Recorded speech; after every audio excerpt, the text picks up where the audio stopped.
Assalamualaikum warahmatullahi wabarakatuh. Perkenalkan, nama saya Mr. John. Ya, di sini saya akan membahas materi tentang menggali sumber historis, sosiologis, dan politis Pancasila. Sebelum membahas materi ini, alangkah baiknya kita membaca Al-Fatihah. Ya sudah, mari kita melanjutkan materi.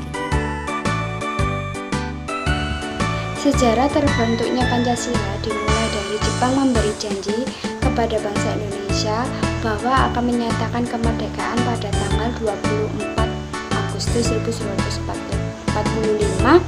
sehingga terbentuknya BPU PKI untuk mewujudkan janjinya tersebut. Proses perumusan Pancasila diawali ketika sidang BPU PKI yang pertama yang diketahui oleh Dr. Hajiman Widyodiningrat yang membahas tentang rumusan dasar negara Indonesia yang akan dibentuk. Pada saat sidang tersebut ada 3 orang pembaca, yaitu Muhammad Yamin, Supomo, dan Soekarno.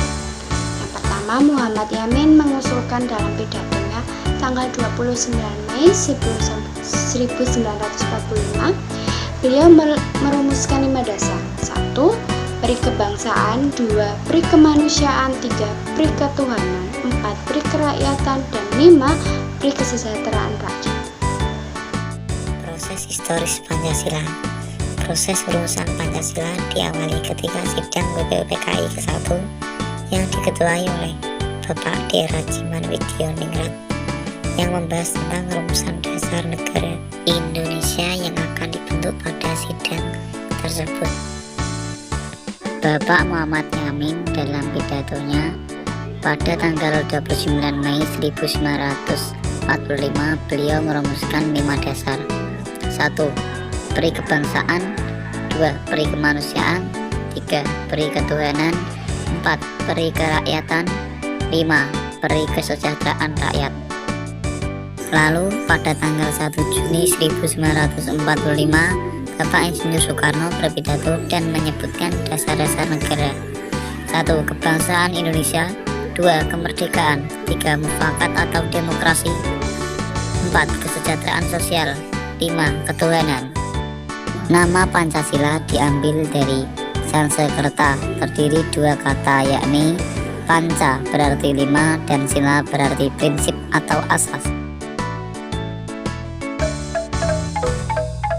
Pancasila sebagai ideologi politik sampai sekarang.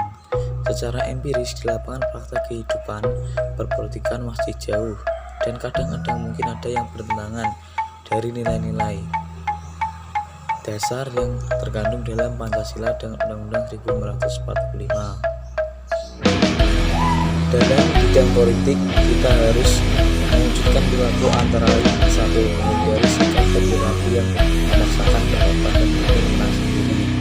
2. Menyelenggarakan negara dan warga negara mewujudkan nilai ketuhanan, kemanusiaan, dan kebangsaan serta kerakyatan, keadilan dalam kehidupan sehari-hari. 3. Menghindari sikap menghalang-halangi hak setiap orang. 4. Meyakini bahwa nilai-nilai Pancasila dan Undang-Undang 1945 sebagai nilai terbaik dan sesuai dengan nilai kita. Berikut ini adalah penjelasan sistem sosiologis Pancasila tentang pengertian dan pendapat para ahli.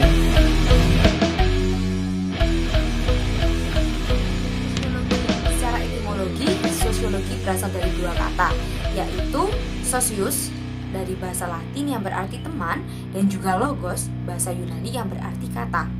Jadi, sosiologi adalah ilmu yang mempelajari tentang kehidupan perilaku antara individu dengan individu atau individu dengan kelompok. Ilmuwan yang pertama kali mengemukakan ini adalah Auguste Comte, seorang filsuf dari Prancis yang dikenal dengan Bapak Sosiologi. Sumber sosiologis Pancasila sebagai ideologi Pancasila adalah terdiri lebih dari 300 suku bangsa yang tersebar di lebih dari 17 suku pulau di Indonesia. Sudah mencerminkan nilai-nilai Pancasila real, formal, dan provinsi. Berdasarkan data sejarah, setiap ada perpecahan atau pemberontakan, maka nilai-nilai Pancasila inilah yang menjadi solusi untuk membangun kembali, seperti pemberontakan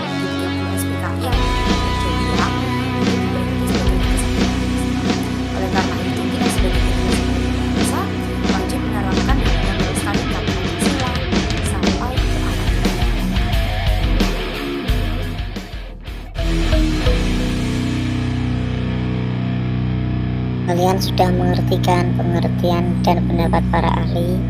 Ya, sekarang kita menuju ke sumber sosiologi Pancasila sebagai ideologi Pancasila.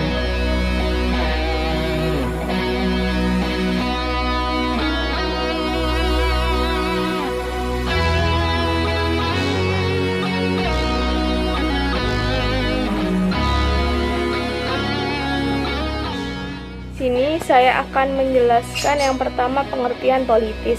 Pengertian politis merupakan proses pembentukan dan pembagian kekuasaan dalam masyarakat yang antara lain berwujud proses pembuatan keputusan khususnya dalam negara. Yang kedua, politik. Politik merupakan suatu sistem pemerintahan yang mengatur segala struktural di dalamnya. Yang ketiga, arti penting politik. Arti penting politik merupakan seni dan ilmu untuk meraih kekuasaan secara konstitusional maupun non-konstitusional. Dan yang keempat, ada nilai-nilai Pancasila sebagai ideologi politik. Yang pertama, nilai ketuhanan. Nilai ketuhanan merupakan sesuatu yang dianggapnya memiliki kekuatan sakral, suci, agung, dan mulia. Yang kedua, nilai kemanusiaan. Nilai kemanusiaan merupakan pembentukan suatu kesadaran tentang keteraturan. Yang ketiga, nilai persatuan. Nilai persatuan merupakan kehadiran Indonesia dengan bangsanya bukan untuk bersengketa. Yang keempat, nilai permusyawaratan dan perwakilan merupakan nilai yang saling menghargai satu sama lain. Yang kelima, nilai keadilan sosial menjunjung norma berdasarkan ketidakberpihakan, keseimbangan, serta pemerataan.